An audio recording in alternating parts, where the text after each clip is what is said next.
This episode is sponsored by Dislight. It's quite surprising how strong Aloy is with the right build, and this video is all about showcasing her true potential.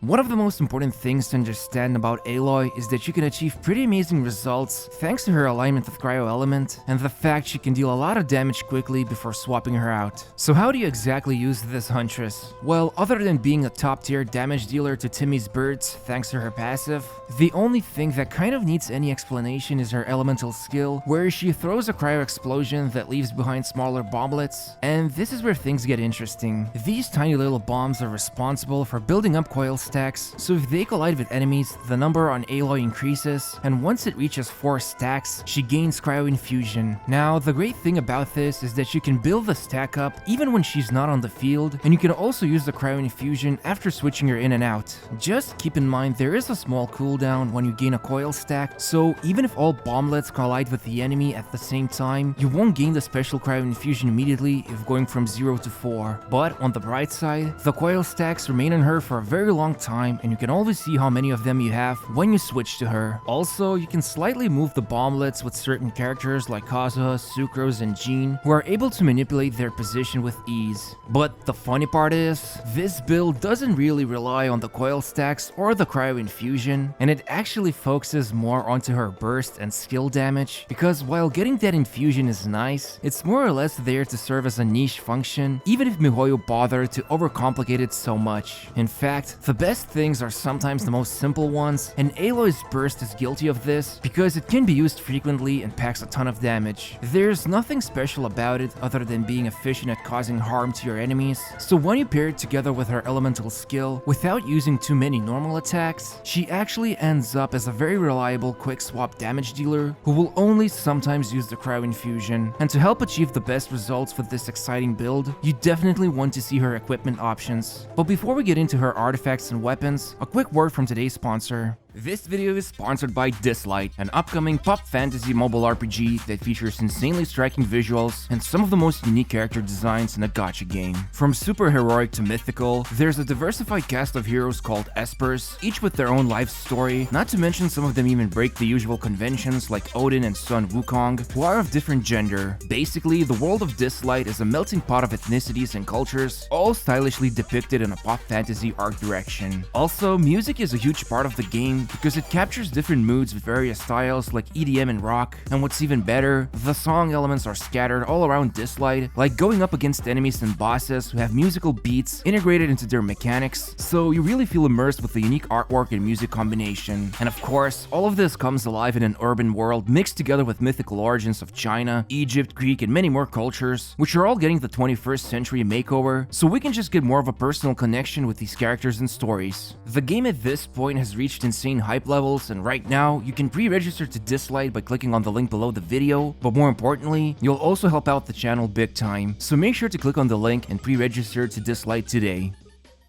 What's amazing and quite surprising about this Aloy's build is that it's so simple, it will work for a ton of different situations, while the biggest deciding factor is going to be her weapon, which is why we're starting off with the stringless. And if you've been playing Genshin for a while, you know how strong this bow is on basically anyone who wants to deal serious damage with their abilities, and with no surprise, it also works like a charm on Aloy that mainly has to do with the fact Elemental Mastery stat will boost her melt reaction damage, and the passive itself will maximize the already strong damage multipliers her burst and skill have. Still, stringless does require you to have decent enough critical rate and damage ratio, not to mention it's a weapon from the Gacha system, so for alternatives, you can use either Blackcliff or Viridescent bows, although you won't be utilizing their passives much, especially Viridescent Hunt, because it doesn't even pull in the bomblets, which is a shame to say the least. Also, if you've been playing the game since 1.4 update, you might have Windbloom Ode unlocked, which is basically the weaker, although still very much capable version of stringless. Just keep in mind you need to do the elemental skill first and then the burst, so you can actually benefit from the increased attack boost from the passive. However, you might have noticed the insane amount of particles she generates with her elemental skill, so if you like the idea of using her as a battery in your teams, you can go for the sacrificial bow, with the only caveat being the previous bomblets will disappear, but this isn't too surprising, since we've seen this happen before with few other characters. Finally, for her free-to-play options, you've obviously got her own signature Predator bow, which in all honesty isn't that great compared to prototype Crescent, and it's only recommended to use it if you haven't got the craftable bow or it's used by someone else. And don't forget the passive gets turned off if you're not playing on PlayStation. And of course, if you have any of the 5-star bows besides Amos, and they're not used by someone else, then you might as well give it to Aloy, provided you've got the usual critical rate and damage under control. Moving over to artifacts, the best one recommended to use right now is Noblesse Oblige Force Set, just because her burst only costs 40 energy, so this means it will be off cooldown almost always, and it's a great option to go for if you're still running it on someone like Xingqiu, who can benefit more from the Emblem of Severed Fate artifact set. Still, as an alternative, if you're going to use Aloy in freeze teams, then it's always a good option to go for Blizzard Strayer's full set bonus, especially if you're using a weapon like Stringless or Windbloom Ode to help you alleviate critical rate problems. But if you don't want to use any of these artifacts or simply don't have the resources, you can always go for the double 2-set bonuses of Noblesse, paired together with either Blizzard Strayer for consistent damage or Wanderer's Troop for harder hitting melts, and as always, worst case scenario are the attack boosting sets. And if you're wondering about the artifacts themselves, it couldn't be more simple. Just build her like any other Quickswap damage dealer, focusing on critical rate and damage, which is the same case for stat priority, although getting at least extra 20% energy recharge won't hurt Aloy, especially with that long cooldown on her skill. Finally, for her talent priority, make sure to level both her skill and burst to level 6, and then your best bet going onwards would be to continue leveling the burst. However, if you're wondering why there's no focus on leveling normal attacks with this build, well, the answer will be shown in this next part. One of the best things about this Zero Dawn Huntress is how much of a flexible unit she can be in multiple team comps. This has mainly to do with the fact how low her burst cost is, but more importantly, she's a cryo character, which basically right now is considered one of the best elements you can use due to how valuable each of the elemental reactions are. As an example, in a freeze team, she can replace Diona's position and provide a more aggressive role of a quick swap damage dealer, which becomes even more amazing if you're using the previously suggested Noblesse Oblige artifact set, and if you're struggling with maintaining energy on Ayaka, you can even equip on her sacrificial bow for double the amount of cryo particles, which there's plenty of to begin with. You can also put her in Eula's team by either replacing Rosaria or Diona, although keep in mind if you're going to be using Aloy together with Raiden Shogun, who is considered one of the best duo partners for Eula, Aloy's low-cost energy will have trouble generating resolve for the Shogun, so she will be dealing less damage each rotation. Still, you cannot beat the good old national team a lot of players have been using to clear the Spiral Abyss, and the original composition is considered Xiangling, Xingqiu, Chongyun, and Benny Boy, so if you want to use Aloy in this team, you'll have to let the Popsicle Exorcist go warm the benches. Now obviously, let's not forget the many different melt teams you can build, although her cryo application does heavily depend on the bomblets, which are not always easy to trigger, especially when fighting against a single enemy, but just remember if you're using any of the Animo characters besides the Traveler, and they cause an elemental absorption, cryo will always be considered as the last element in priority, so basically this means Aloy will be the one causing either melt or freeze reactions in a lot of scenarios. Hopefully this gives you at least a few ideas how you can use this otherworldly character. You can easily build her to level 70 and only invest into her burst and skill to end up with a formidable sub damage dealer, or in this case, a quick swap teammate. She's actually one of the cheaper ones when it comes to building, not to mention since Noblesse set is really fit for her, you're more than likely going to find enough of these set pieces to equip on her.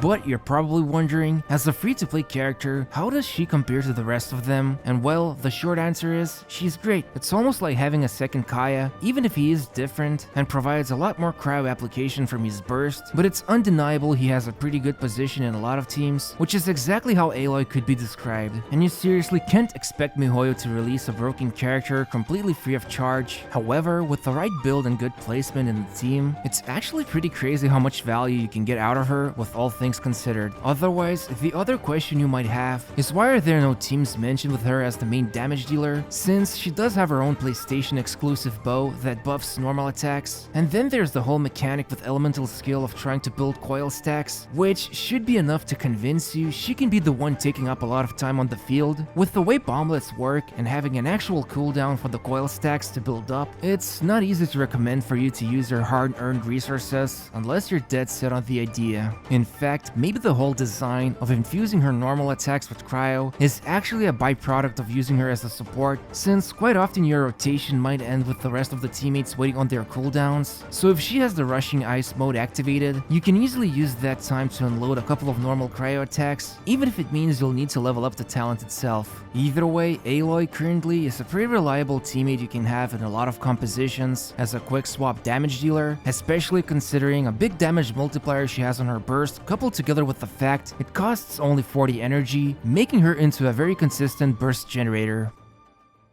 For someone that's given away for free, Aloy is a surprisingly capable character, and it's interesting to see what kind of other crossover characters MiHoYo will introduce in the future. Overall, one of the biggest selling points Aloy has is the low-cost burst, paired together with a sizable damage multiplier, which you can pretty much spam non-stop if you got her energy recharge under control or other teammates provide enough particles, not to mention it's easy enough to cause melt reactions and beef up the overall damage. The other thing that makes her attractive for team comps is the duty she can carry as a Noblesse Oblige artifact user, not to mention her field time is very small since all you need to do is the skill and burst, which then others can be swapped in like Eula, who can absorb those incoming cryo particles from Aloy's skill, or Kazuha, who can gather the bomblets together with the enemies he pulls in. And yet, we have several drawbacks, one of which includes the unforgivable window you must endure when using her elemental skill, because you cannot cancel it once it starts, and can put you in a lot of danger if you position yourself at the wrong time or place. It's also a weird decision MiHoYo made when trying to build her coil stacks, which have a cooldown even if several bomblets are triggered, and prevents Aloy from achieving consistent cryo-infused normal attacks. Most important of all, when fighting at mid-range, quite often the skill might not travel the whole way, or the burst itself goes into the wrong direction, so you really need to get used to her aiming with these talents. Still, with all things considered, all of us basically got a free cryo character that isn't game-breaking, but at the same time, actually provides quite a few decent perks and can even do some serious damage with her burst, not to mention the element itself is going to end up in demand for many different teams. If you enjoyed this video, be sure to gently press the like button, and don't forget to subscribe to the channel if you haven't already. It always takes a lot of time to produce these kinds of builds, so your support means everything. Thanks for watching, and see you soon.